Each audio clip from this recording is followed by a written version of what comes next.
السلام علیکم dear reader and listeners, fiction frenzy novels میں آپ کا ڈھیر سارا ویلکم۔ آج جی آپ لوگوں کے لیے نیو ناول لے کر آئی ہوں جس کے رائٹر ہے زویا علی شاہ، اور یہ چینل ہے زویا علی شاہ کا سیکنڈ چینل ہے، اس پہ وائس اوور ہوا کرے گا۔ اور اگر آپ نے اس چینل کو سبسکرائب نہیں کیا جلدی سے سبسکرائب کر دیں، لائک اینڈ شیئر کریں، اور اپنی رائے کامنٹ باکس میں لازمی دیجیے گا اور بتائیے گا آپ کو یہ ناول کیسا لگا، ٹھیک ہے؟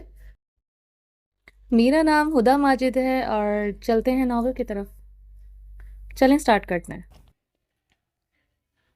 جی بھائی آپ بے فکر رہیں، انشاءاللہ میں حریہ کا زمل سے بھی زیادہ خیال رکھوں گی، میں اسے کوئی پریشانی نہیں ہونے دوں گی، یہ وعدہ ہے میرا آپ سے۔ اور رہی بات کہ حریہ اپنے ساتھ غلط چیز کو برداشت نہیں کرے گی، تو میں تو یہی چاہتی ہوں کہ وہ اپنے ساتھ کچھ غلط برداشت نہ کرے۔ اگر بلاج اینٹ ہے تو حریہ پتھر، کوئی تو ایسا ہونا چاہیے جو بلاج کے ٹکر کا ہو۔ مسکراتے ہوئے بول رہی تھی۔ صدر کی خوشی کی انتہا نہیں تھی، اس کے گھر کی بہو کی اپنی بھتیجی بنے گی اور اس کا مائکہ بھی نہیں چھوٹے گا، اور کہیں نہ کہیں اس کے دل کو یقین تھا کہ حریہ بلاج کو سدھار دے گی۔ اب یہ بات کس حد تک صحیح ثابت ہوتی ہے یہ تو آنے والا وقت ہی بتائے گا۔ صدف خوشی خوشی رشتہ لے کر چلی گئی۔ صلاح الدین صاحب نے بھی اپنی بیٹی کو کچھ نصیحت کی کہ وہ اب رشتہ لے رہی ہے تو حریہ کا خیال بھی رکھے۔ حریہ کو کسی بھی طرح کی پریشانی نہیں ہونی چاہیے، جس کی ذمہ داری صدف نے پوری طرح سے اٹھائی تھی۔ ماضی تاشی نشے میں دھت اپنی گاڑی سے اتر کر گھر کے اندر آ رہا تھا۔ اس نے اتنی پی رکھی تھی کہ خود اپنے قدموں پر کھڑا نہیں ہوا جا رہا تھا۔ گھر کے اندر داخل ہوتے ہی اس کی ماں کی نظر اس پر پڑی تھی۔ تم نے آج پھر پی ہے؟ اس کی ماں نے غصے بھری نظروں سے اس کی جانب دیکھا تو جائے نماز کے تخت پر بیٹھی ہوئی نماز پڑھ رہی تھی۔ وہ کہاں ہے؟ اس کو بھیجو کمرے میں۔ اپنی ماں کی بات کا جواب دیے بنا تاشی نے چشمش کو روم میں آنے کا کہا۔ بے غیرت کچھ ترس کھاؤ اس بچی پر، کہنے کو شرم والی بات ہے، روز شراب میں دھت ہو کر آ جاتے ہو اور کتوں کی طرح نوچتے ہو اس کو۔ بس کر دو، خدا کا خوف کرو، غلطی ہو گئی، ہم سے گناہ ہو گیا جس بچی کو تمہارے ساتھ رشتہ جوڑنے پر مجبور کر دیا۔ اگر مجھے پتا ہوتا کہ تم اتنے بے غیرت نکلو گے کہ شادی کے بعد بھی نہیں سترو گے تو خدا کی قسم میں کبھی اس بچی کا رشتہ تمہارے لیے نہیں لاتی۔ تم نے اس بچی کو سالوں کی بیمار بنا دیا ہے، آج اس کی ماں کے صبر کا باندھ ٹوٹ چکا ہے۔ تاشی کی ماں روز چشمش کے چہرے اور گردن پر اس کی وحشت کے نشان دیکھتی تھی۔ اب تو آپ سے گناہ ہو گیا ہے، اب پچھتانے سے کوئی فائدہ نہیں ہے، اب تو وہ میری بیوی ہے اور میں آپ کا لیکچر سننے کی موڈ میں نہیں ہوں۔ اسے بھیجو میرے کمرے میں ہمیشہ کا بدتمیز۔ تاشی اسی انداز میں اپنی ماں سے بات کرتے ہوئے چشمش کو روم میں آنے کا مطالبہ کر رہا تھا۔ نہیں آئے گی وہ آج کمرے میں۔ جانور ہو تم، جانور، شرم آتی ہے تمہیں اپنا بیٹا کہتے ہوئے۔ تم درندے ہو جسے نہ عورت کی عزت کا لحاظ ہے نہ ماں باپ کی پرورش کا۔ اس کی ماں جائے نماز کو تہہ لگاتے ہوئے غصے بھری نظروں سے دیکھتے ہوئے بول رہی تھی۔ میں بھی دیکھتا ہوں کیسے نہیں آتی ہے وہ ہے کہاں؟ اگر میں نے اس کی کھال نہ ادھیڑ دی تو میرا نام تاشی نہیں۔ وہ لڑکھڑاتے قدموں سے باورچی خانے کی جانب بڑھا تھا۔ اس کی امید کے مطابق چشمش کچن میں ہی کھڑی ہوئی سبزی کاٹ رہی تھی۔ چشمش کی زندگی میں کوئی رنگ نہیں تھا، کوئی خوشی نہیں تھی، اس لیے وہ اکثر کچن میں جا کر خود کو مشغول کر لیتی تھی۔ اب تو کئی دنوں تک چشمش کے خود کے کان کی آواز نہیں سنتے تھے۔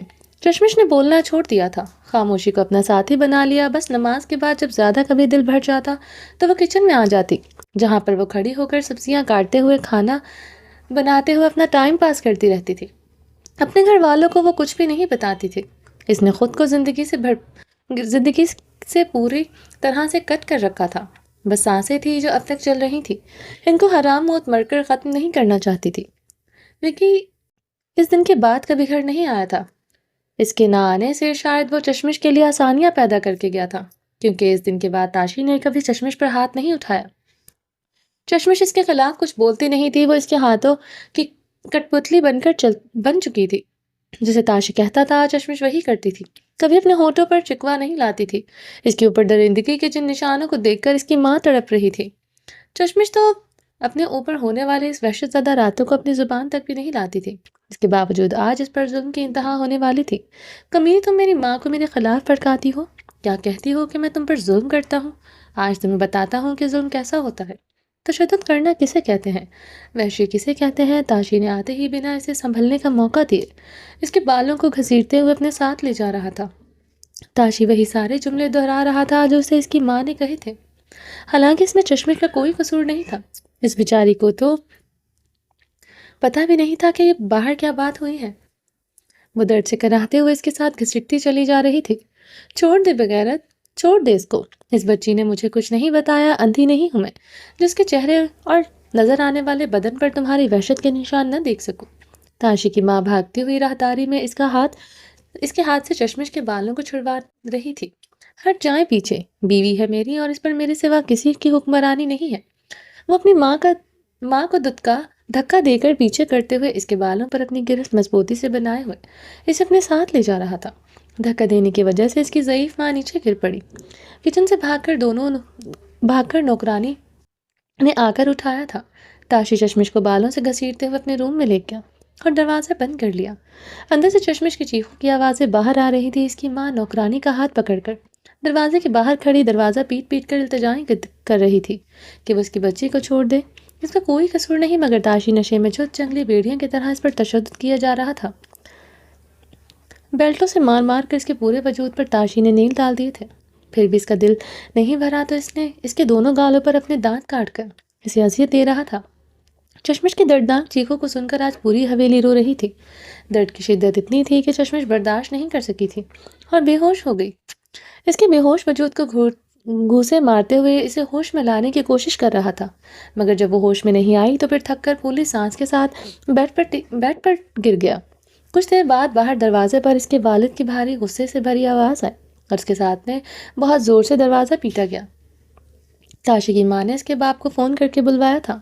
تاشی دروازہ کھول دو ورنہ آج مجھ سے برا کوئی نہیں ہوگا، یہ نہ ہو کہ میں تمہیں اپنے ہاتھوں سے گولی مار دوں۔ اس کے باپ نے دروازہ پیٹنے کے ساتھ جب غصے سے بولا تو تاشی نے لڑکھڑاتے قدموں سے دروازہ کھول دیا۔ کمرے کے اندر آتے ہی تاشی کے باپ نے زوردار تھپڑ تاشی کے منہ پر مارا۔ بے غیرتی کی حد ہوتی ہے تاشی، مجھے تو لگتا ہے کہ تم میرا خون ہی نہیں ہو۔ باپ کے تھپڑ سے تاشی لڑکھڑا گیا تھا۔ اس کی ماں اور نوکرانی بھاگ کر زمین پر بے ہوش پڑی ہوئی تھی، چشمش کو اٹھا کر بیڈ پر ڈال رہی تھی۔ اس کا جسم ٹھنڈا پڑ چکا تھا۔ اس پر ہونے والے تشدد کی انتہا اس کے جسم پر واضح نظر آ رہی تھی۔ جلدی سے ڈاکٹر کو بلائیں، اس کی ماں نے گھبراتے ہوئے تاشی کے باپ سے کہا تھا۔ تاشی بیڈ پر ٹانگ رکھے ہوئے آرام سے صوفے پر بیٹھ گیا تھا جسے کہ کچھ ہوا ہی نہ ہو۔ کچھ دیر کے بعد ڈاکٹر آ گئی تو دونوں مردوں کو روم سے جانے کو کہا گیا تھا۔ پہلے تو ڈاکٹر نے حیرانی سے چشمش کی جانب دیکھا تھا۔ اس پر تشدد کی انتہا چیخ چیخ کر داستان ظلم بیان کر رہی تھی، مگر تاشی کے باپ کی کافی اچھی خاصی جان پہچان تھی اور یہ ڈاکٹر ان کی جان پہچان کی تھی، اس لیے ڈاکٹر کو پہلے ہی تاشی کے والد نے کافی حد تک حقیقت سے واقف کر دیا تھا تاکہ وہ کوئی سوال نہ کرے۔ اس لیے ڈاکٹر نے کوئی سوال تو نہیں کیا، مگر غصہ ڈاکٹر کی آنکھوں سے صاف ظاہر ہو رہا تھا۔ مرد حضرات کے باہر جانے کے بعد ڈاکٹر نے اس کے زخموں کو صاف کر کے مرہم لگائی اور ساتھ میں خوشخبری بھی سنائی تھی کہ چشمش ماں بننے والی ہے۔ تاشی کے روز کی وحشت میں کب خدا نے اسے نعمت سے نواز دیا، یہ تو چشمش کو خود بھی نہیں پتا تھا۔ کافی دنوں سے چشمش کی طبیعت نڈھال سی تھی، مگر اس کا دھیان اس کی طرف تو گیا ہی نہیں تھا۔ گھر کے لوگ عجیب سی کشمکش کا شکار تھے، سمجھ نہیں آ رہی تھی اس بات پر خوش ہوں یا سوگ منائے۔ پھر سب نے یہ سوچا کہ شاید اولاد کی خوشی تاشی کو بدل دے اور چشمش کی زندگی میں سکون آ جائے۔ تاشی بہت خوش تھا اور اب اس کی ایک نئی ڈیمانڈ شروع ہو چکی تھی کہ اس کو بیٹا چاہیے۔ بس دن اسی طرح گزرتے گئے۔ اب تاشی اپنے ہونے والے بچے کی وجہ سے اس پر تشدد تو نہیں کرتا تھا، مگر راتوں کو اس پر اسی طرح سے ٹوٹ کر اپنی بھوک مٹاتا تھا۔ اپنی طرف سے تو اس پر بہت رحم دکھا رہا تھا۔ بس اسی طرح سے یہ 9 مہینے پورے ہو گئے اور چشمش نے ایک پیارے سے بیٹے کو جنم دیا۔ تاشی کی خوشی کی انتہا نہیں تھی کہ اس کا وارث آ گیا ہے۔ اپنے بیٹے کو لے کر گود میں اٹھائے ہوئے پتہ نہیں کیا کیا بولے جا رہا تھا، جبکہ چشمش اپنے بیٹے کو دیکھ کر بھی خوشی کے جذبات سے خالی تھی۔ تاشی نے اس کی زندگی کی خوشیوں کے رنگ اس طرح سے چھینے تھے کہ زندگی کی اتنی بڑی خوشی بھی واپس رنگ نہیں بھر پائی تھی۔ مبارکباد دینے اور اپنی بیٹی کے گھر پہلی اولاد کی خوشخبری سیلیبریٹ کرنے چشمش کے گھر والے بھی آئے تھے۔ چشمش نے تو بالکل چپ ساتھ لی تھی، نہ تو وہ کچھ اچھا بولتی تھی نہ برا، بس خالی خالی آنکھوں میں ہزاروں سوال تھے جس کا کوئی جواب نہیں تھا۔ اپنے گھر والوں کے پوچھنے کے باوجود چشمش کبھی کچھ نہیں بتاتی تھی، نہ تو تاشی بدلا تھا نہ چشمش۔ وقت گزرتا گیا، چشمش کا بیٹا 6 سال کا ہو گیا تھا۔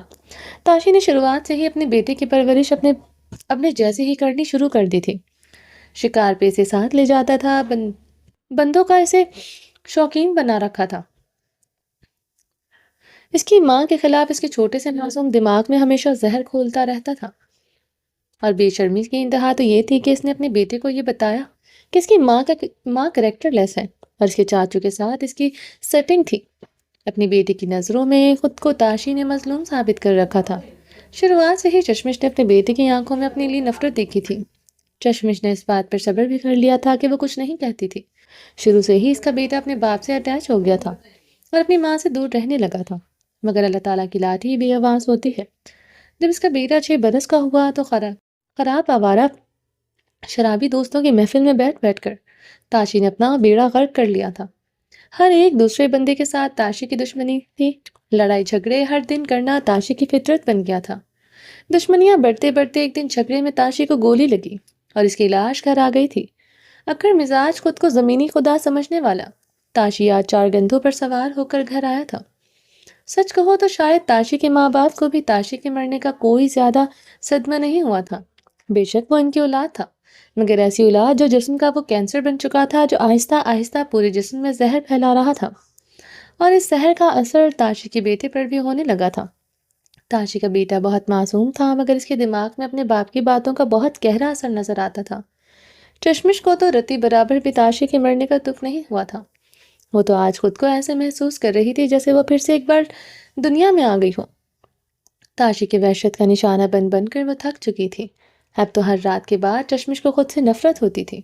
تاشی تو مر گیا، مگر اپنے بیٹے کے معصوم ذہن میں اتنا زہر گھول کر گیا تھا کہ جس کو صاف کرتے کرتے چشمش کی زندگی گزر گئی تھی، یہاں تک کہ بچپن سے جوانی کے دور میں اس کا بیٹا آن پہنچا تھا، مگر اب بھی اس کے دماغ میں اپنے باپ کے کہے ہوئے جملے محفوظ تھے۔ آج بھی اس کا روپ اس کا باپ اس کی نظر میں صحیح تھا اور چشمش غلط تھی۔ بابا، آپ حریہ کے ساتھ اتنی ناانصافی کیسے کر سکتے ہیں؟ صدف کے جانے کے بعد وجدان اور اذلان اپنے ماں باپ کے سامنے بیٹھے ہوئے پوچھ رہے تھے۔ تم لوگوں کا سوال میری سمجھ سے باہر ہے اذلان، وجدان۔ کیا تم لوگوں نے اپنی پھپھو کو آنسوؤں کے ساتھ روتے ہوئے نہیں دیکھا تھا؟ اگر تم لوگ اپنی پھپھو کے آنسو دیکھ کر اتنی تکلیف میں تھے کہ تڑپ کر اس کے قریب جا کر اسے چپ کروانے کی کوشش کر رہے تھے، تو ذرا سوچو، میری تو وہ بہن ہے۔ جس طرح حریہ کے لیے تم دونوں کے دل میں نرم گوشہ اور بہت ساری محبت ہے، وہی جذبات میں بھی صدف کے لیے رکھتا ہوں۔ یار، میری بھی وہ چھوٹی بہن ہے، میں اسے نہیں روتا ہوا دیکھ سکتا تھا۔ میں کیا، تم دونوں بھی بہت اچھے سے جانتے ہو کہ جب تک میں حریہ کا رشتہ صدف کو نہیں دیتا تو وہ ہمارے گھر سے کبھی خوش ہو کر نہیں جاتی۔ اور دوسری بات، تم لوگ جانتے ہو کہ بلاش نے صدف کو دھمکی دی تھی کہ وہ نہ تو خود آئے گا اور نہ صدف کو اپنے مائکے میں آنے دے گا، اور وہ کتنا ضدی ہے یہ بات ہم لوگوں سے چھپی ہوئی نہیں۔ صدف کا مائکہ چھوٹ جانا تھا، وہ جیتے جی مر جاتی، اور صدف چاہ کر بھی بلال سے دوری اختیار نہیں کر سکتی تھی کیونکہ وہ بلال سے بہت پیار کرتی تھی۔ ساری باتوں کو مد نظر رکھتے ہوئے میں نے حریہ کا رشتہ دیا ہے۔ اب تم لوگ بتاؤ کہ میں نے کیا غلط کیا ہے؟ وجدان اور اذلان کے غصے کو دیکھتے ہوئے اس کے بابا نے بہت تحمل سے ساری بات کہی تھی۔ بابا جان، ہم لوگ نہ تو آپ کے خلاف ہیں اور نہ کبھی جا سکتے ہیں۔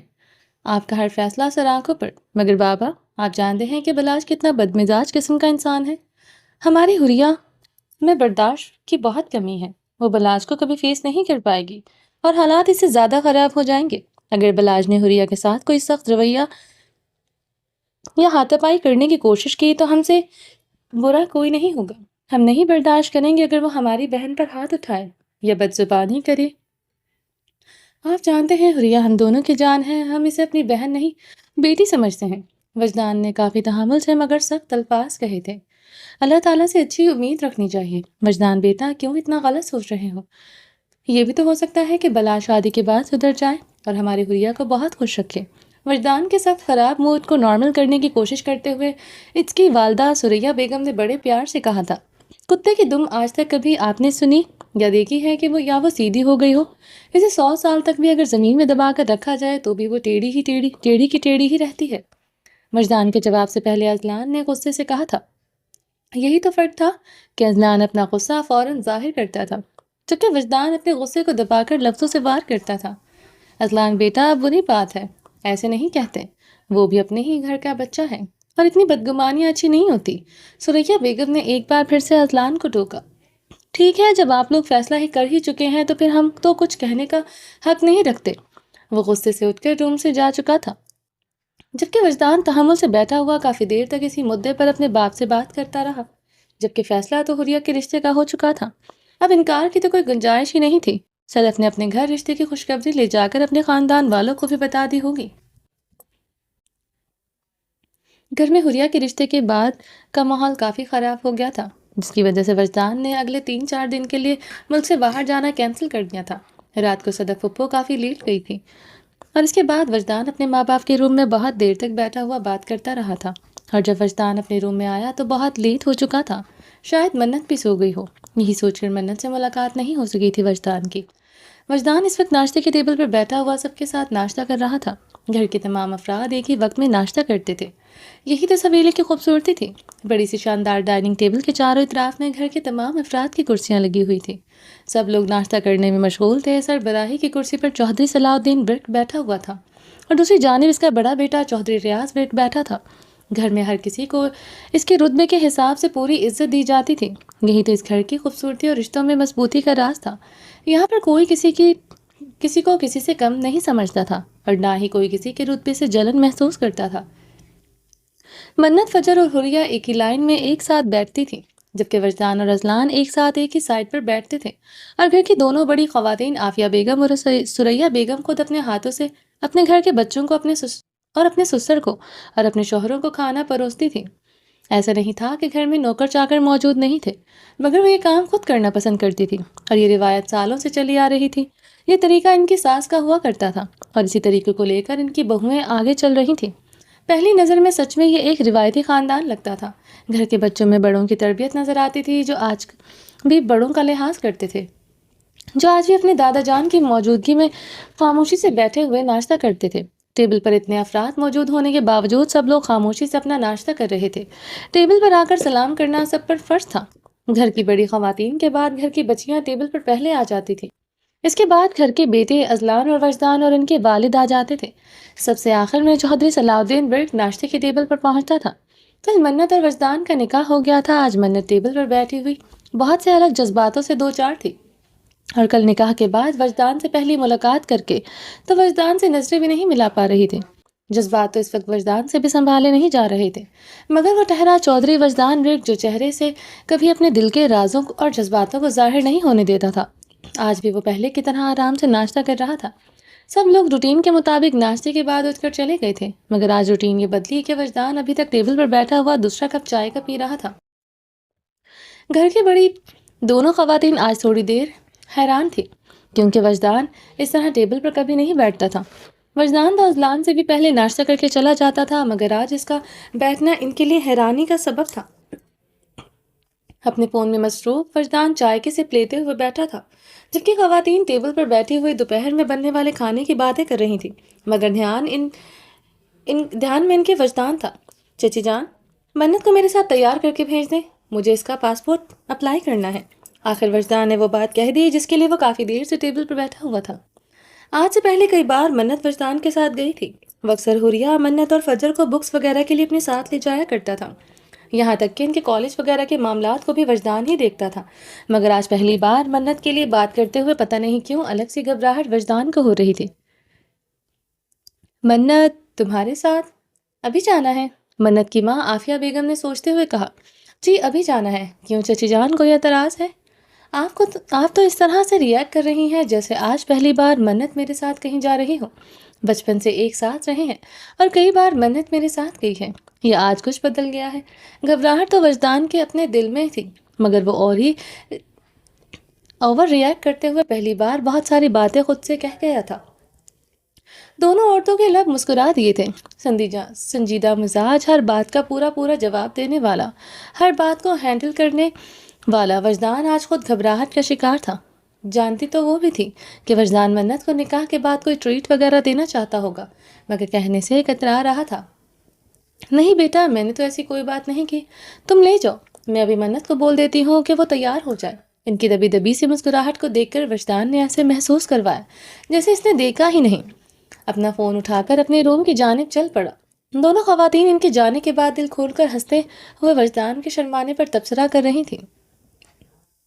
واہ جی، یہ تو کمال ہو گیا، آپ کے بھائیوں نے تو سچ مچ میں آپ کی بھتیجی کا رشتہ دے کر مجھے حیران کر دیا۔ بلا جب تم طنز کیوں مار رہے ہو؟ اگر رشتہ نہیں دیتے تب بھی تمہیں پرابلم تھی، اگر دے دیا ہے تو تب بھی تمہیں مسئلہ ہے۔ تم مجھ سے چاہتے کیا ہو؟ میرے چاہنے سے کیا ہوتا ہے؟ ہوتا تو وہی ہے جو آپ کے شوہر چاہتے ہیں، اور آج تو وہ واپس آ رہے ہیں، تو اس لیے آپ کے پاس تو میرے لیے بالکل ٹائم نہیں ہوگا۔ اب اب تو آپ اپنے شوہر کے ساتھ مصروف ہو جائیں گی۔ ظاہر سی بات ہے، پیار چیز ہی ایسی ہے، اس لیے تو اولاد بھی پیچھے رہ جاتی ہے۔ آج بلاج نے کافی دنوں بعد پھر سے صدف کے زخموں کو کریدنے والا جملہ بولا تھا۔ بلاج بس کر دو، خدا کے لیے بیٹا بس کر دو۔ مجھ میں ہمت نہیں ہے کہ اب میں تمہارے ایسے طعنے برداشت کروں۔ بچپن سے تم جوانی کی دہلیز تک پہنچ گئے، مگر اب بھی میں تمہارا ذہن صاف کرنے میں کامیاب نہیں ہو سکی۔ کیا اپنا کلیجہ چیر کر دکھا دوں کہ میں تم سے بہت پیار کرتی ہوں؟ میں تمہاری ماں ہوں، سگی ماں، اور جس کو تم میرا شوہر کہتے رہتے ہو وہ بھی تمہارا کچھ لگتا ہے۔ باپ ہے وہ تمہارا، اس کو میرا باپ مت بولا کریں، وہ میرا باپ نہیں ہے، میرا باپ التمش چودھری تھا جو مر گیا۔ اپنے شوہر کو میرا باپ مت کہا کرے، زہر لگتا ہے وہ شخص مجھے، جس کی وجہ سے آپ نے میرے بابا کو دھوکہ دیا۔ شرم کرو بلاج، کیا ثبوت ہے تمہارے پاس کہ میں نے تمہارے باپ کو دھوکہ دیا؟ جس نے تمہارے دماغ میں اتنا زہر گھولا ہے، میں نہیں چاہتی کہ اس کی سچائی تمہارے سامنے آئے۔ بلاج تم برداشت نہیں کر سکو گے۔ صدف کا جب ٹوٹنے لگا تھا، بلاج آج بھی اپنی ماں کو ہی غلط سمجھتا تھا۔ اس کی نظر میں التمش آج بھی ایک بہت اچھا باپ تھا، اور صدف یعنی چشمش ایک بہت خراب ماں، جس نے اس کے چچا وقاص چودھری سے پیار کیا تھا اور اس کے باپ التمش چودھری یعنی کہ تاشی کو دھوکہ دیا تھا۔ تاشی نے بلاج کے ذہن میں 6 سال کی عمر میں اتنا زہر گھول دیا تھا کہ اسے آج تک صدف صاف نہیں کر پائی تھی۔ تاشی کی موت کے بعد گھر کے بڑوں اور صدف کے بھائیوں نے مل کر فیصلہ کیا کہ صدف اور وکی کا نکاح کر دیا جائے۔ تاشی کے مرنے کے بعد ساری اصلیت صدف کے مائکے والوں پر کھل گئی تھی۔ ان کی بہن نے کتنی اذیتیں برداشت کی، وہ تو تڑپ گئے تھے یہ سوچ کر کہ ان کی بہن کے ساتھ ایسا سلوک ہو رہا تھا۔ صلاح الدین مرد کا دل خون کے آنسو رو رہا تھا۔ اس کی اکلوتی بیٹی نے اتنی اذیتیں برداشت کی، پھر فیصلہ یہ کیا گیا کہ صدف کی شادی وقاص یعنی وکی کے ساتھ کر دی جائے گی، جس پر صدف راضی نہیں تھی یعنی کہ چشمش، مگر وقاص پوری طرح سے راضی تھا۔ وہ تو خوش تھا کہ اس کی زندگی میں واپس آ رہی ہے، مگر چشمش نے اپنی زندگی میں جتنا کچھ برداشت کر لیا تھا، اسے مرد ذات سے نفرت ہونے لگی تھی۔ جتنی وحشت اور درندگی سے دوچار اسے تاشی نے کیا تھا، اب وہ شادی کرنا ہی نہیں چاہتی تھی۔ وہ اپنی زندگی اپنے بیٹے کے نام کر کے اسے پالنا چاہتی تھی، اسے اچھی پرورش دینا چاہتی تھی، مگر جب وقاص نے خود چشمش سے بات کرنے کو کہا تو سب مان گئے تھے۔ پھر وقاص نے بہت پیار سے چشمش کو اپنی محبت کا یقین دلایا، اسے یقین دلایا کہ وہ اس کی اجازت کے بغیر اسے کبھی چھوئے گا نہیں، اسے تحفظ دے گا، بلاج کو باپ کا پیار دے گا، چشمش کو کسی طرح کی کوئی پریشانی نہیں ہونے دے گا۔ بہت مشکل سے وکی نے ایک بار پھر سے چشمش کا دل جیت کر اسے نکاح کے لیے راضی کر لیا تھا۔ اس طرح چشمش اور وکی یعنی کہ صدف اور وقاص کا نکاح ہو گیا۔ وقاص نے بلاج کو ہمیشہ اپنا سگا بیٹا سمجھا تھا، ہمیشہ اسے پیار کیا، اس کی بدتمیزیوں کو برداشت کیا، مگر بلاج کے معصوم ذہن سے تاشی کی باتیں کبھی نہیں گئیں۔ وہ آج بھی اپنے باپ التمش چودھری کی باتوں کو ذہن میں رکھے ہوئے وقاص اور صدف سے بہت نفرت کرتا تھا۔ پھر خدا نے صدف کو ایک پیاری سی بیٹی دی جس کا نام انہوں نے زمل رکھا۔ زمل کے آنے سے بلاج میں یہ فرق آیا کہ وہ زمل کو بہت پیار کرنے لگا تھا۔ ایک بڑے بھائی کی طرح اس نے بہت کیئر کرتا تھا، اس کی حفاظت کرتا تھا، کبھی زمل کو سوتیلی نہیں سمجھا تھا۔ مگر صدف اور وقاص کے ساتھ آج بھی بلاج کا رشتہ ویسا ہی تھا۔ وقاص کام کے سلسلے میں اکثر ملک سے باہر جاتا رہتا تھا، اب بھی اسے 10-12 دن ہو گئے تھے وہ ملک سے باہر گیا ہوا تھا، آج واپس آ رہا تھا۔ یہاں پر بلاج اپنی ماں سے اسی کا ذکر کر رہا تھا، کیونکہ جب وقاص گھر سے جاتا تھا تو بلاج کو بے حد خوشی ہوتی تھی، اور جب وہ گھر واپس آتا تھا تو بلاج کو بہت برا لگتا تھا۔ اس کا گھر آنا اور اس کی ماں صدف اس کے لیے کچھ کرتی تھی تو بلاج کو وہ سب زہر لگتا تھا۔ بلاج نے آج تک وقاص کو اپنا باپ تسلیم نہیں کیا تھا، یہاں تک کہ بلاج اپنے نام کے آگے سرنیم بھی التمش چودھری اور تاشی کا ہی لگاتا تھا، وقاص کا نہیں، جبکہ زمل کے نام کے آگے وقاص لگتا تھا۔ وقاص نے اپنا وعدہ نبھایا تھا، اس نے صدف کو اتنا پیار، اتنا مان دیا کہ صدف اپنی پچھلی زندگی کے تمام دکھ بھول گئی تھی۔ وقاص نے صدف کی زندگی میں رنگ اور خوشیوں کا میلہ لگا رکھا تھا۔ وقاص نے اتنی محبت صدف پر نچھاور کی کہ اس کے وجود پر درندگی کے ہر نشان کو مٹا دیا۔ وقت گزرنے کے ساتھ صدف خود وقاص کی محبت میں پگھلتی ہوئی اسے سارے حق دیتی گئی تھی، بس وقاص نہیں کچھ کر سکا تو وہ بلاج کے ذہن سے زہر کا علاج تھا۔ صحیح کہتے ہیں، وقت ہر زخم کا مرہم ہوتا ہے۔ صدف کو التمش نے جو زخم ماضی میں دیے تھے، حال میں ان زخموں کو بہت محبت سے وقاص نے بھر دیا تھا۔ وقاص چودھری کی سچی محبت نے چشمش یعنی صدف کے ہر دکھ کا، ہر زخم کا مداوا کر دیا تھا۔ وقاص آج بھی دیوانوں کی طرح صدف سے پیار کرتا تھا، وقت اور عمر ان کی محبت کو کم نہیں کر سکی تھی۔ مگر ان دونوں کی محبت بلاش کے لیے بہت تکلیف دی تھی۔ وہ آج اپنی باپ کا گناہگار دونوں کو سمجھتا تھا۔ بلاج اپنے باپ کی سچائی جان کر تکلیف اور کرب سے نہ گزرے اس ڈر سے صدف اور وقاص نے کبھی التمش کی سچائی سے انہیں نہیں بتائی تھی۔ بلاج تو زہریلے چند لمحے بول کر چلا گیا تھا، جبکہ صدف اپنے کمرے میں بیٹھی ہمیشہ کی طرح آنسو بہا رہی تھی۔ بلاج کی بے رخی صدف سے برداشت نہیں ہوتی تھی۔ صدف اپنے بیٹے سے محبت کرتی تھی، اور اتنی ہی محبت وقاص چودھری بلاج سے کرتا تھا، مگر بلاج گھر میں صرف ایک انسان سے پیار کرتا تھا جو جمیل تھی۔ اب وقت بلاج کے دل سے وقاص اور صدف کے لیے نفرت نکال پائے گا یا نہیں، یہ تو آنے والا وقت ہی بتائے گا۔ منت تیار ہو جا، تمہیں وجدان نے پاسپورٹ بنوانے کے لیے ساتھ لے جانا ہے۔ منت کی ماں نے بہت روکھے سے انداز سے آ کر اسے روم میں کہا۔ فجر کالج جا چکی تھی، ورنہ یہ کام اس کی ماں نے فجر سے کہہ کر کروانا تھا۔ اب فجر گھر پر نہیں تھی تو وجدان کا پیغام منت کی ماں خود پہنچانے آئی تھی۔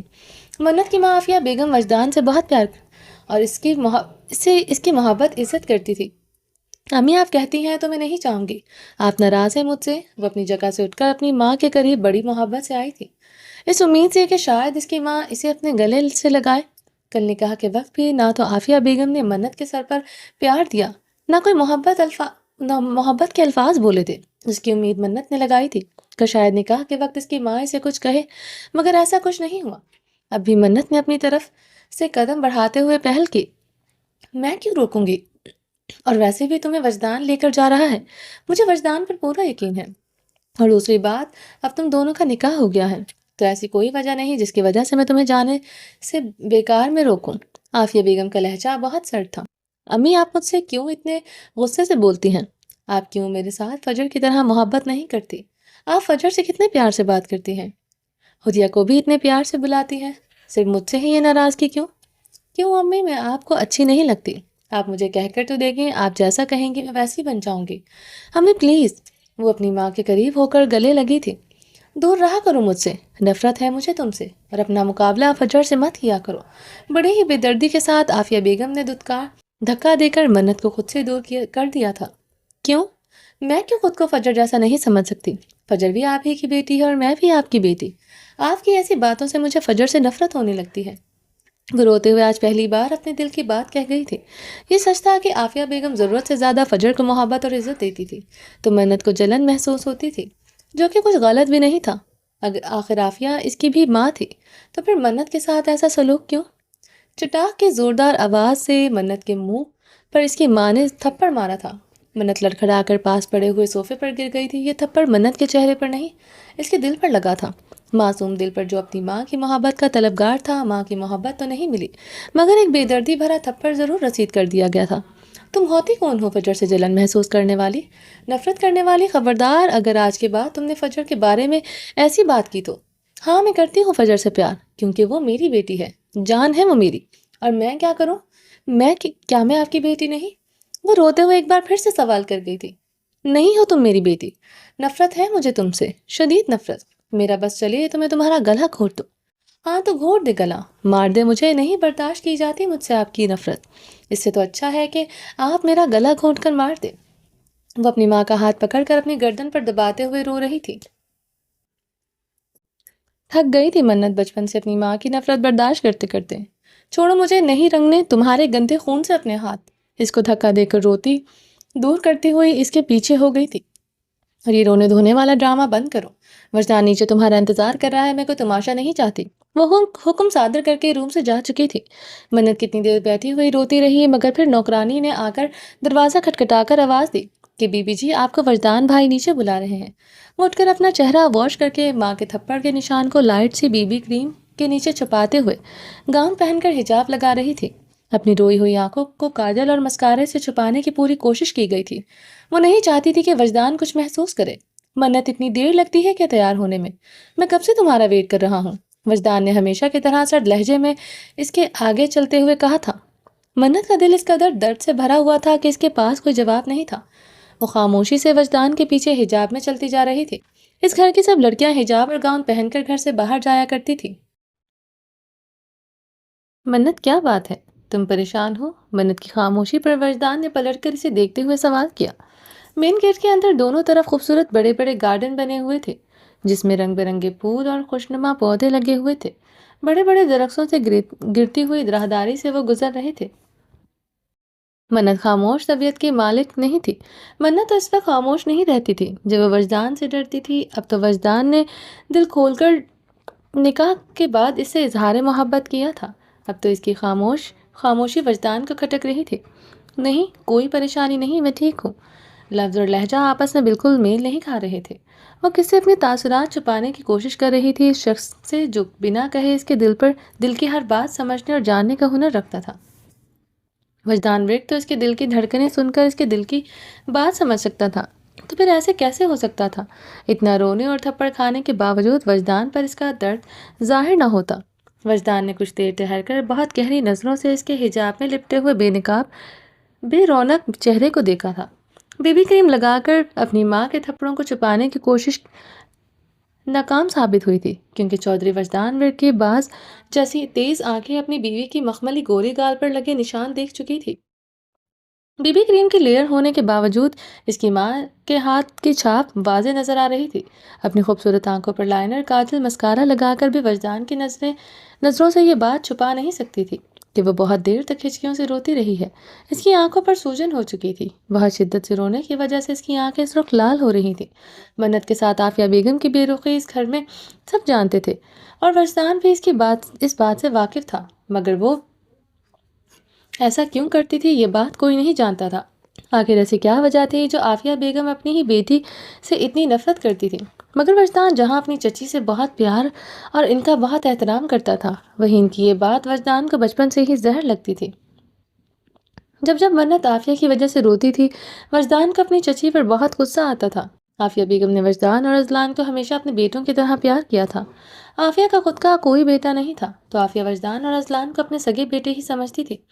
وجدان اور اذلان بھی اپنی چچی کی عزت میں کوئی کمی نہیں چھوڑتے تھے، وہ بھی اپنی چچی سے بہت پیار کرتے تھے، مگر وجدان کو ہمیشہ اپنی چچی عافیہ کی بے رخی منت کے ساتھ بہت کھٹکتی تھی، مگر وہ ایسا کوئی حق نہیں رکھتا تھا جس کی وجہ سے کچھ بول سکتا۔ وجدان اس وقت بھی اندازہ لگا سکتا تھا کہ ضرور اس کی چچی نے ہی اس سے کچھ کہا ہے، مگر اس کے چہرے پر جو تھپڑ کا نشان تھا وہ منت کے چہرے سے نہیں، وجدان کے دل پر لگا تھا۔ وجدان ہمیشہ عافیہ کی بے رخی منت کے ساتھ اس لیے برداشت کرتا تھا کہ وہ اس کی ماں ہے، مگر منت پر کوئی ہاتھ اٹھائے یہ بات چودھری وجدان کبھی برداشت نہیں کر سکتا تھا کہ اس کی جان پر، اس کے یار پر کوئی ہاتھ اٹھائے۔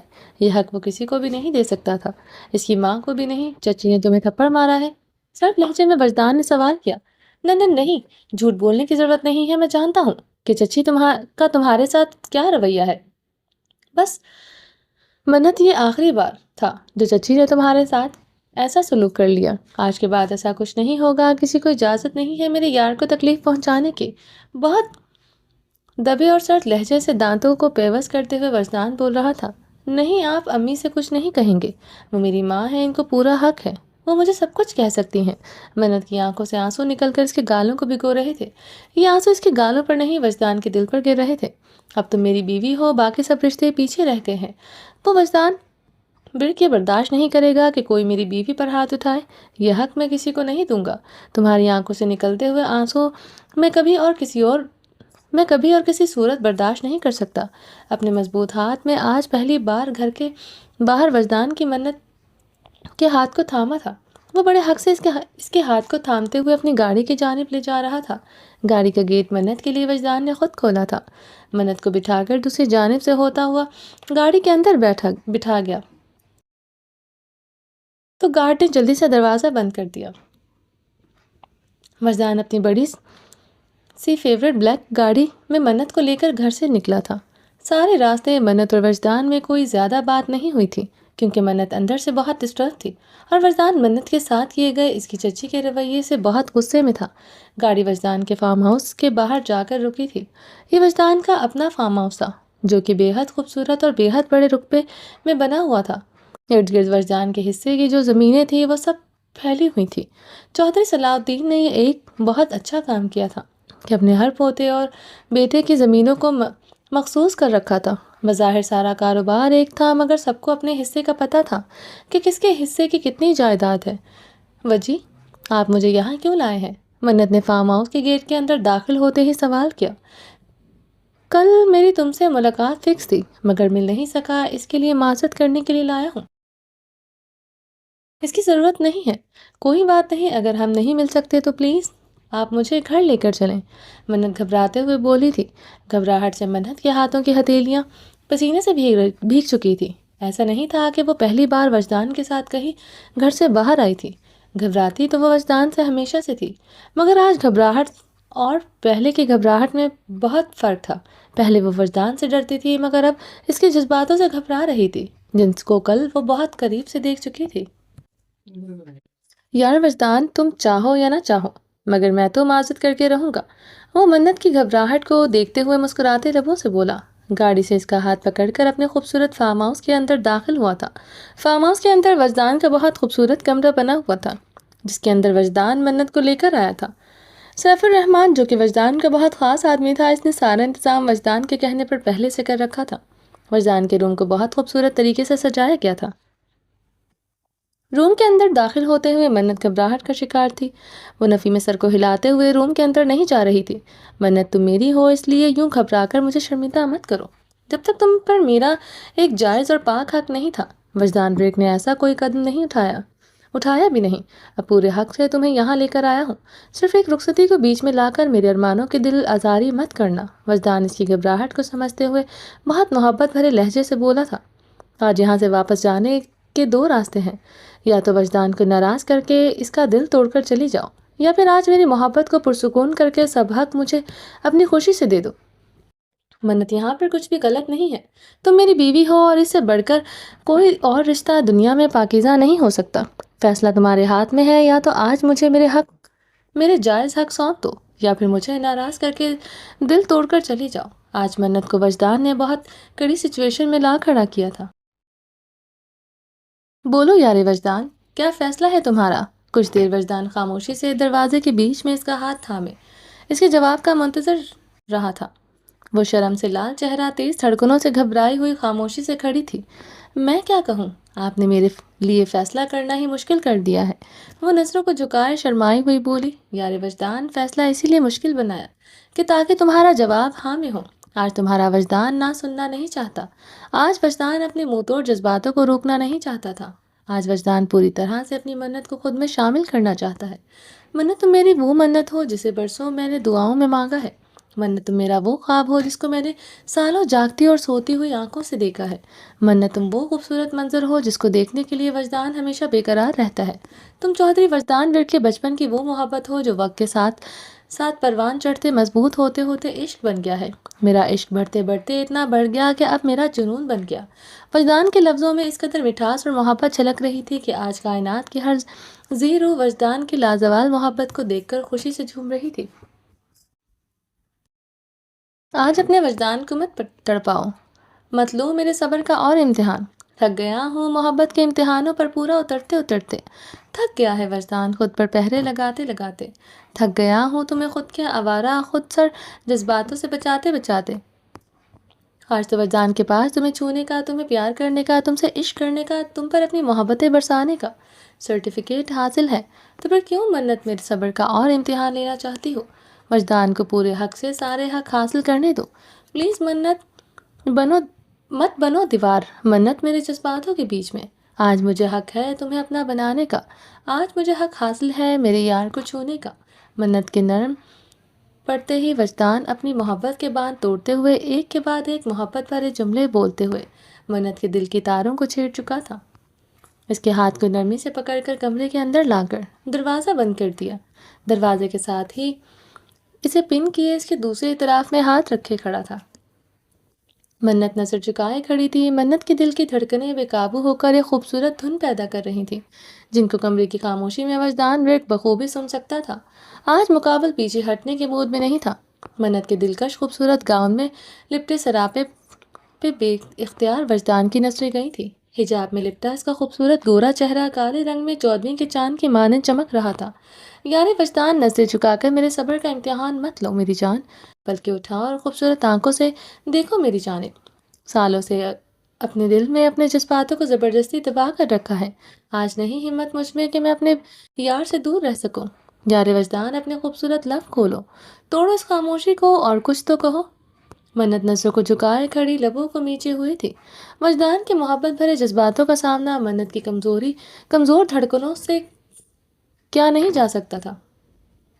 وجدان کی محبت بھری باتیں سن کر منت کی نازک سی ہتھیلیاں پسینے سے پوری طرح سے بھیگ چکی تھی۔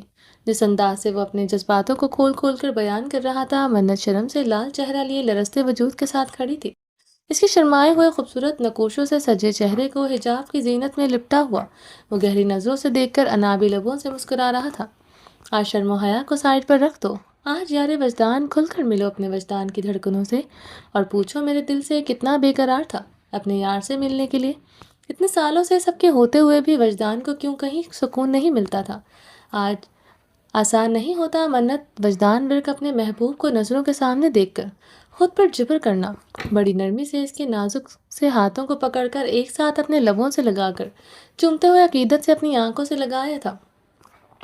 پلیز منت میری طرف دیکھو یار، میں تمہاری آنکھوں میں اپنی قربت کے رنگ دیکھنا چاہتا ہوں، وہ التجائی نظروں سے دیکھتے ہوئے بول رہا تھا۔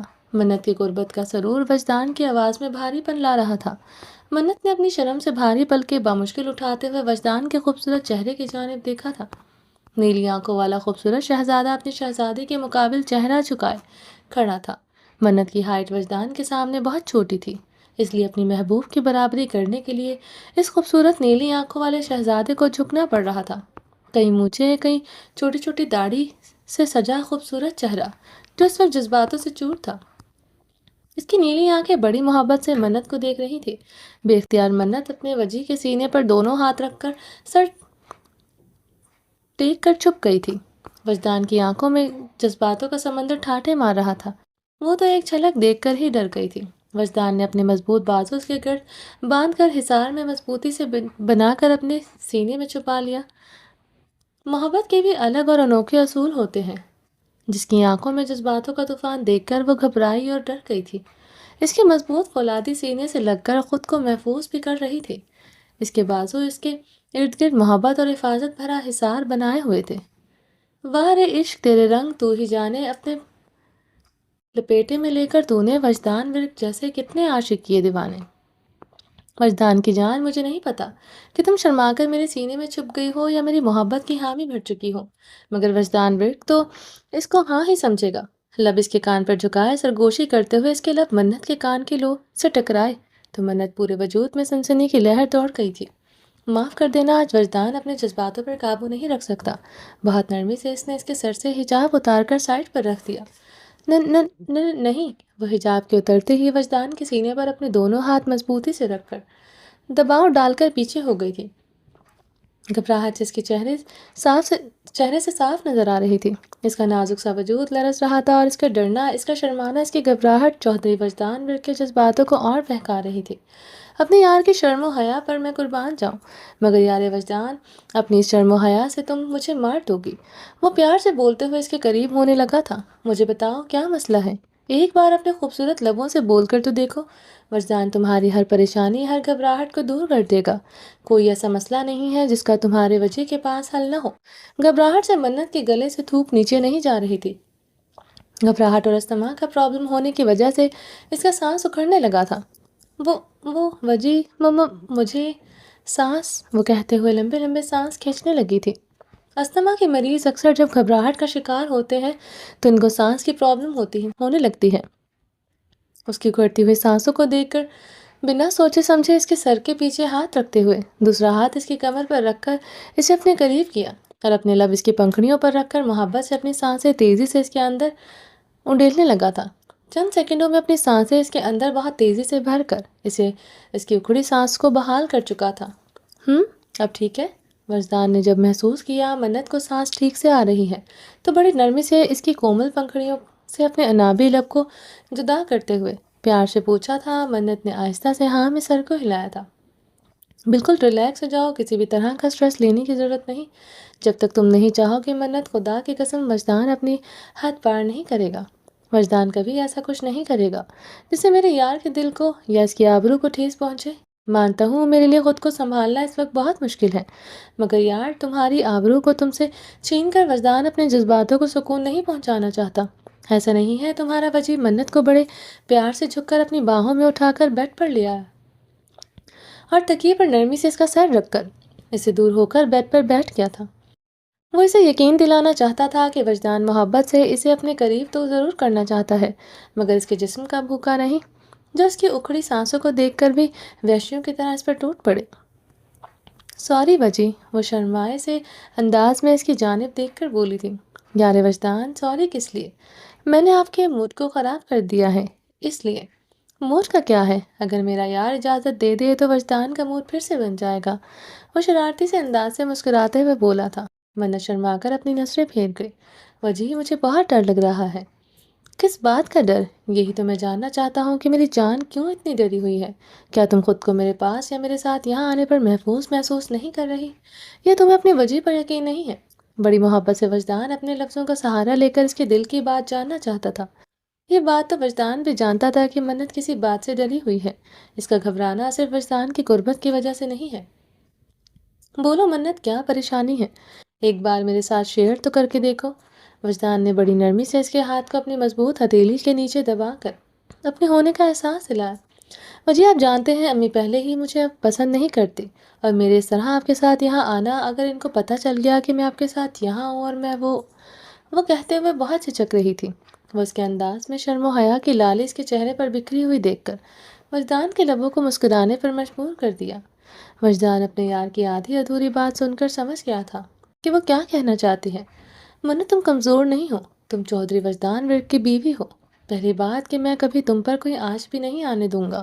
سوال پوچھنا تو دور کی بات، اگر میں تمہیں یہاں تک لایا ہوں تو ظاہر سی بات ہے بنا پلاننگ کے تو نہیں لایا۔ جہاں تک میرے یار کی سوچ جا رہی ہے، اسے کہیں آگے جا کر تمہارے وجہ کا سوچنا شروع ہوتا ہے۔ اور دوسری بات، اگر کسی کو پتہ چل بھی گیا تو تمہیں کیا لگتا ہے سوالوں کا سامنا کرنے کے لیے وجدان ورک تمہیں کھڑا کرے گا؟ کیا میری جان کو اتنا بے غیرت لگتا ہوں؟ نہیں وجی، میرا وہ مطلب نہیں تھا، وجدان کے لہجے میں ہلکا سا سرد من محسوس کرتے ہوئے منت گھبرا کر تکیے سے اٹھ کر بیٹھ گئی تھی۔ آرام سے لیٹ جاؤ، تمہاری طبیعت ابھی ٹھیک نہیں ہے۔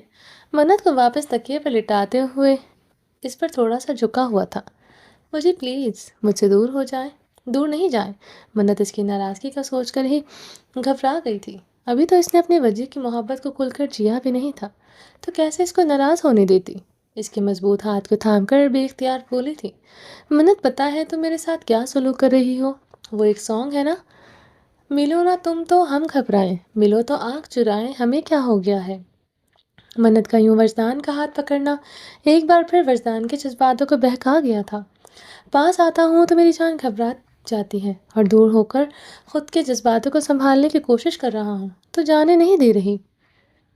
کیوں اپنے وجہ کی جان لینے پر تلی ہوئی ہے میری جان؟ وجہ، آپ کو سانگ بھی آتے ہیں؟ منت اس کا موڈ لائٹ کرنے کے لیے شرارت سے مسکراتے ہوئے کہا تھا۔ وجہ کو تو بہت کچھ آتا ہے، بس میرا یار ظاہر کرنے کا موقع ہی نہیں دے رہا۔ لگتا ہے کہ اپنے جذباتوں کو ظاہر کرنے کے لیے تمہارے وجہ کو کسی کے پاس جانا پڑے گا۔ وہ بھی شرارتی ہوتے ہوئے بول کر اس کے پاس ہی بیٹھ گیا تھا۔ منت کے ہاتھ میں وجدان کا ہاتھ تھا، اس کے نازک سے ہاتھ میں وجدان کا بھاری مضبوط مردانہ ہاتھ بہت خوبصورت لگ رہا تھا۔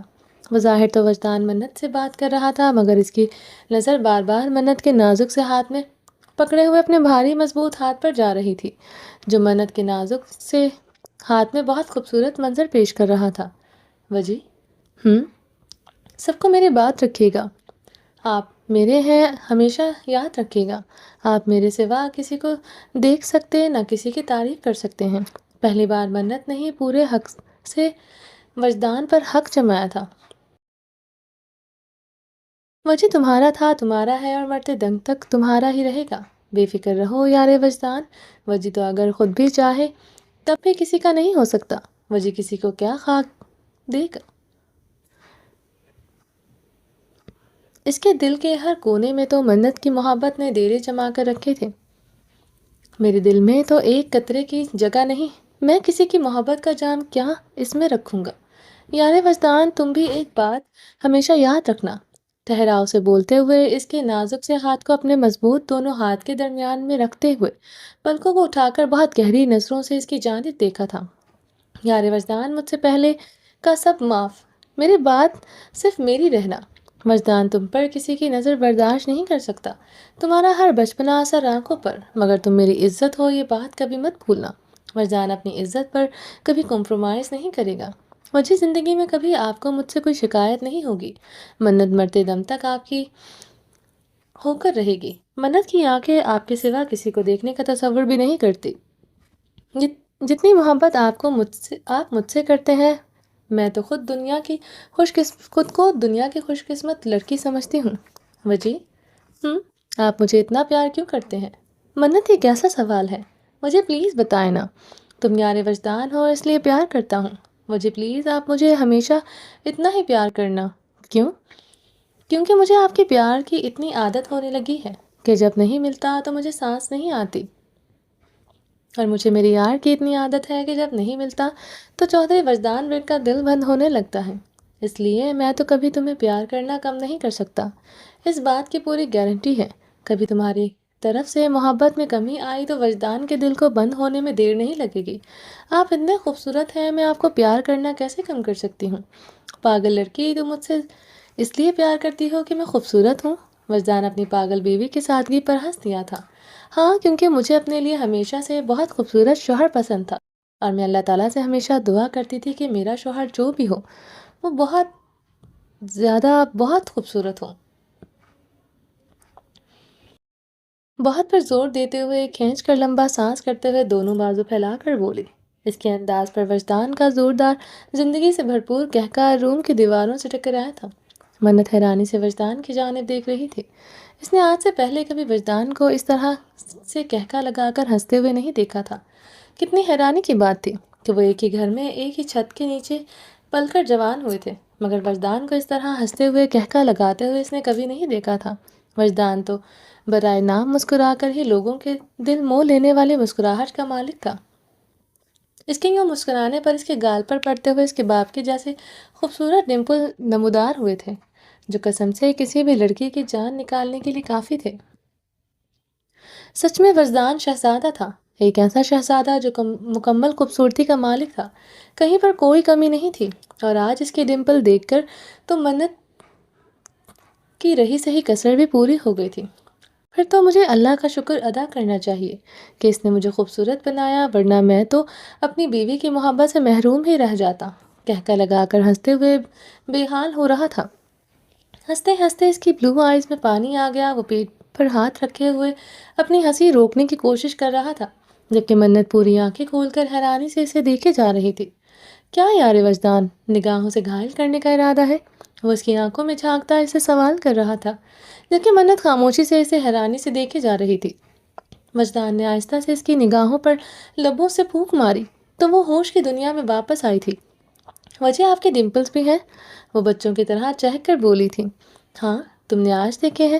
وہ اس کے پاس ہی بیڈ پر بیٹھا ہوا اس کے ہاتھ کو تھامے ہوئے اس کے چہکتے ہوئے چہرے کو دیکھ رہا تھا، جو کچھ دیر پہلے بہت گھبرایا ہوا تھا۔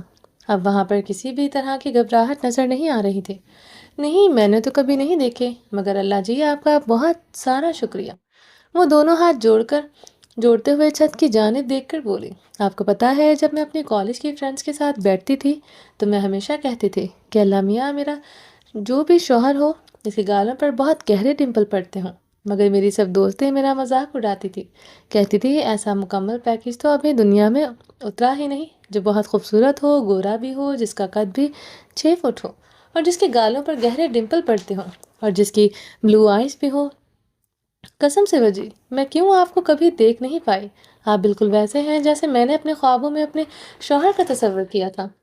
منت، بس کرو یار، کہیں اتنی تعریفیں کر کے مار ہی مت دینا۔ کیا وجی، بار بار آپ مرنے کی باتیں کر رہے ہیں؟ مرے آپ کے دشمن، اللہ تعالیٰ آپ کو میری بھی عمر لگا دے، آج کے بعد ایسی بات مت کیجیے گا۔ منت نے منہ پھلا کر کہا، جی نہیں، اللہ تعالیٰ تمہاری عمر تمہیں ہی لگائے رکھے، میں اکیلا یہاں پر کیا ڈنڈیاں بجاؤں گا؟ مجھے تمہارا ساتھ چاہیے بڑھاپے تک۔ ابھی تو ہمارے بہت سارے بچے ہوں گے، پھر ہم ان کی شادیاں کریں گے، پھر ہمارے پوتے پوتیاں ہوں گے، پھر ہم ان کی شادیاں کریں گے، پھر ہمارے پوتے پوتیوں کے بچے ہوں گے۔ بس بس وجی، بس کریں، قسم سے آپ کتنے بے شرم ہیں۔ وہ بیچاری اپنے چہرے پر دونوں ہاتھ رکھے شرم سے لال ہو گئی تھی۔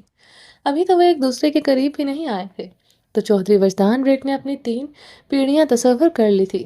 قریب آنے کے بعد پتہ نہیں وجدان بیگ کی کیا پلاننگ تھی۔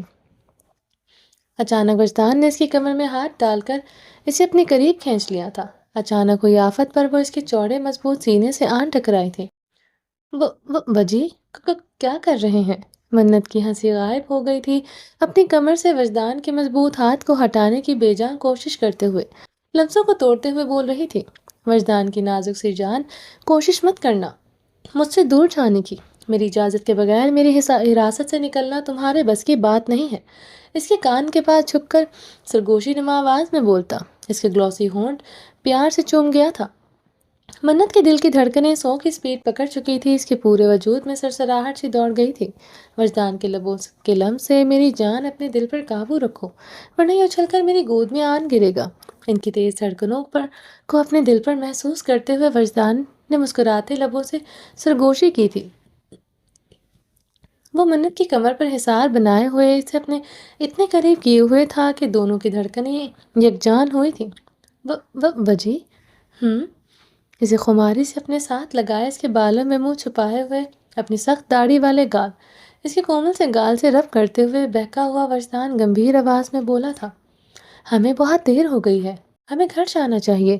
وجدان کی بہکی ہوئی سانسوں سے گھبرائی ہوئی منت نے منمناتے ہوئے کہا، بے فکر ہو، کوئی تم سے سوال نہیں کرے گا۔ اس کی کمر پر سرسراتی ہوئے وجدان کی سخت انگلیاں منت کے وجود میں سرسراہٹ کی لہروں کو مزید تیز کر رہی تھی۔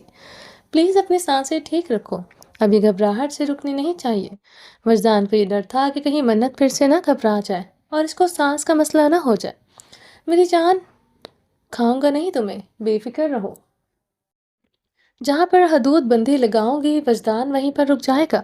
کم سے کم کچھ پل تو محبت کے اپنے ساتھ گزارنے دو، کچھ تو نکاح کا حق ادا کرو، کچھ تو مجھے بھی فیل ہونے دو کہ اب ہم ایک پاک رشتے میں بن چکے ہیں۔ ملک سے باہر جانے سے پہلے تھوڑی سی تو محبت تم بھی مجھ پر ظاہر کرو تاکہ میں کچھ دن تم سے دور رہ سکوں۔ یار اتنی ظالم تو مت بنو۔ وہ منت کو کمفرٹیبل کر کے کچھ لمحے محبت گزارنا چاہتا تھا۔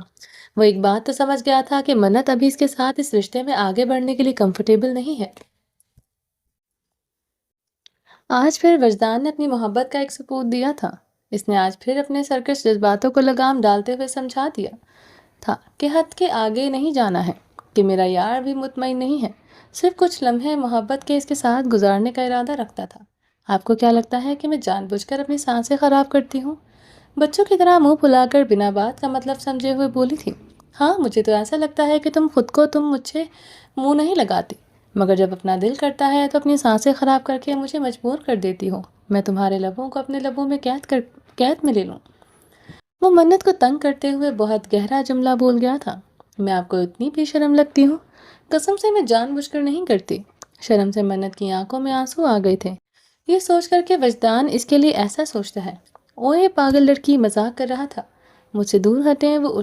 وہ روٹ کر کے سینے پر دباؤ دیتی ہوئی اسکرول کر کے پیچھے کو ہو کر بیک گراؤنڈ سے جا لگی تھی۔ اسی لیے مجھے آپ سے شرم آتی ہے، مجھے پتا ہے آپ اتنے خوبصورت ہیں، اگر مجھ سے تھوڑی سی بھی کوئی غلطی ہو گئی تو پھر آپ میرا مذاق اڑائیں گے۔ لو جی، ایک نیا سیاپا۔ منت نے تو دل میں کچھ اور ہی سوچ رکھا تھا۔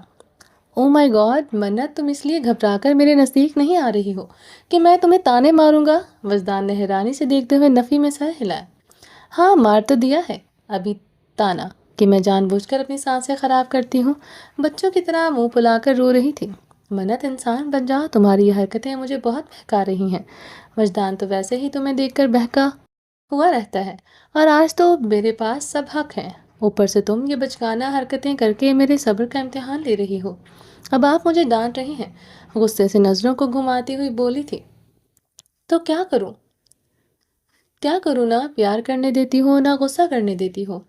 یار کروں تو کیا کروں؟ ٹھنڈی سانس لیتے ہوئے بولا تھا۔ آپ کچھ بھی مت کریں، بس میں آپ سے ناراض ہوں۔ تم کس لیے ناراض ہو مجھ سے؟ وجدان نے حیرانی سے دیکھتے ہوئے پوچھا۔ آپ بچے ہیں، آپ کو نہیں پتا میں آپ سے کیوں ناراض ہوں؟ ابھی بھی آپ نے جو مجھے تانا مارا ہے اس کے لیے ناراض ہوں۔ وہ دونوں ہاتھ سینے پر باندھے ہوئے ناراض سا منہ بنا کر بیٹھی ہوئی تھی۔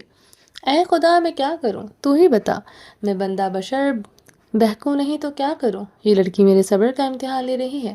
اے اللہ، مجھے صبر دے کہ میں پیار کی اس کسوٹی پر بھی پورا اتر سکوں۔ وہ کچھ لمحے اونچی آواز میں اور کچھ دل میں سوچ کر رہ گیا تھا۔ ابھی آپ کیا منہ میں بول بول کر مجھ پر دم کر رہے ہیں؟ منت کو وجدان کی بڑبڑاہٹ سمجھ میں نہیں آتی تو وہ چڑ گئی تھی۔ دیکھیں محبت کے رنگ کیسے کیسے ہوتے ہیں۔ منت وہ لڑکی تھی جو ہمیشہ وجدان کے سامنے آنے سے بھی گھبراتی تھی، اور آج وجدان کے ساتھ اکیلے میں بیٹھی ناراض تھی اور وہ منانے کی توقع رکھے ہوئے تھی۔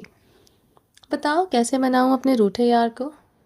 اپنے ہونٹ تیرے ہونٹوں پر رکھوں یا پاؤں پر؟ استغفر اللہ، یہ کیا کہہ رہے ہیں آپ وجدان؟ وجدان کی محبت سے بولے ہوئے جملے پر منت کانوں کو ہاتھ لگائے ہوئے کہہ رہی تھی، پلیز آپ رہنے دیں، آپ مجھے مت منائیں۔ کیوں میرا انداز پسند نہیں آیا؟ دیکھو میری طرف سے تو تمہیں پوری اجازت ہے، لب رکھ دو جہاں جی چاہے، مگر لب نہ اٹھا جب تک نہ میرا جی نہ چاہے۔ وجہ کیا آپ شاعر ہیں؟ پہلے تو نہیں تھا، مگر تمہارے عشق نے ابھی مجھے پتہ نہیں اور کیا کیا بنانا ہے۔ وہ ناراض منت کی گود میں سر رکھ کر لیٹ گیا تھا۔ وہ کچھ اس انداز سے اس کی گود میں لیٹا تھا کہ اس کا منہ منت کے دل کر سراپے کو چھو رہا تھا۔ وہ دبک کر پیچھے کو ہوئی تھی۔ وجدان نے اس کی کمر میں ہاتھ ڈال کر اس کی حرکت کو ناکام بنا دیا تھا۔ میری جان اتنا آسان تھوڑی ہے مجھ سے دور جانا، اتنی محنت کے بعد پایا ہے تمہیں، کیا لگتا ہے تمہارے ہونٹوں سے بھی اپنا حق نہیں لوں گا؟ مانا کہ شریف ہیں مگر اتنے بھی نہیں کہ پوری شرافت اور ایمانداری سے تمہیں گھر واپس لے جاؤں۔ زیادہ چلاکیاں مت دکھاؤ، چھوٹی سی جان ہو یہ نہ ہو کہ مشکل میں آ جاؤ۔ نرمی سے منت اس کے ہاتھ نہیں آ رہی تھی۔ اب کی بار وجدان نے اپنا حق جماتے ہوئے اسے بیک گراؤنڈ کے ساتھ پن کر دیا۔ گہری نظروں سے اس کے گاؤن کے گلے سے جھانک کر اس کے سراپے کو دیکھا تھا۔ وجیہہ بہت بے شرم ہے۔ منت سبق اٹھی تھی اس کی بے باکی پر۔ میں تو جانتا ہوں، بس تمہیں جاننے کی ضرورت ہے۔ وہ مسکرایا تھا، ہاتھ چھوڑے میرے۔ نہیں چھوڑوں گا، جو کر سکتی ہو کر لو، بس اپنی سانسوں کو ٹھیک رکھنا، ورنہ پھر سے مجھے تمہاری خواہش کے مطابق۔ وجی کچھ مت بولیے گا، آپ کی جان لے لوں گی۔ وہ شرم سے لال ہوتے ہوئے زبردستی اپنے ہاتھ چھڑوا رہی تھی۔ ایک ہی تو جان ہے وجی کی، کتنی بار لوگی بچپن سے لیتی آ رہی ہو، اب ترس کھا لو لڑکی۔ وجدان نے جھک کر اس کی گردن پر اپنے لب رکھ کر محبت بھری لو بائٹ کا نشان اس کی گردن پر چھوڑا، جو بے حد خوبصورت لگ رہا تھا۔ اس کی دودھ جیسی مخملی گردن کے اوپر وجدان کے سخت لبوں کے لمس کو محسوس کرتے ہوئے وہ سسکی تھی۔ وجدان مسکرایا تھا اپنے لبوں سے دیے گئے نشان کو دیکھ کر۔ مبارک ہو یار وجدان، آج محبت کی پہلی مہر میں نے تمہارے گردن پر لگائی ہے۔ وہ شرارتی انداز سے اس کو دیکھتے ہوئے آنکھ کو دبا کر مسکرایا تھا۔ ایک بار میرے ہاتھ چھوڑیں، وہ دانتوں کو پیستے ہوئے بول رہی تھی۔ اچھا پھر کیا کر لو گی؟ چھوڑیں پھر بتاتی ہوں میں کیا کروں گی۔ اوکے، لو چھوڑ دیے۔ وجدان نے اس کے ہاتھ نرمی سے چھوڑ دیے تھے۔ وہ وجدان کو دھکا دے کر آنکھیں دکھا کر اسے دور ہوئی اور بیڈ سے تیزی سے اتر کر نیچے چلی گئی۔ سبحان اللہ، یہ کرنا تمہیں؟ وہ جھٹکے سے بیڈ سے اٹھا اور اس کی کلائی کو پکڑ کر اپنی جانب کھینچا تو وہ اپنا توازن برقرار نہ رکھتے ہوئے سیدھے وجدان کے سینے سے آن ٹکرائی تھی۔ اس سے پہلے کہ وہ کچھ بولتی ہے وجدان نیچے کو جھکا تھا۔ وہ سمجھ نہیں پائی کہ وجدان کیا کرنے والا ہے۔ منت کے گاؤن کو دامن سے پکڑتے ہوئے ایک ہی جھٹکے سے اس کے پاس ہو کے اوپر سے لے جا کر بیڈ پر اچھال دیتا ہے۔